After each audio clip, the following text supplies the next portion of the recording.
தேவாதி தேவன், ராஜாதி ராஜன், நம்மை படைத்த உருவாக்கிய கர்த்தர், அவரை நாம் ஆராதிக்க போகிறோம்.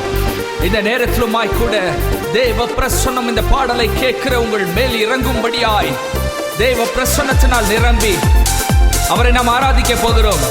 தேவ மகிமையால் நிரம்ப போகிறோம். அவரை ஆராதிக்கும் போது ஒரு பெரிய விடுதலை நம் குடும்பங்களில் உண்டாக போகிறது. அதற்காய் ஸ்தோத்திரம்.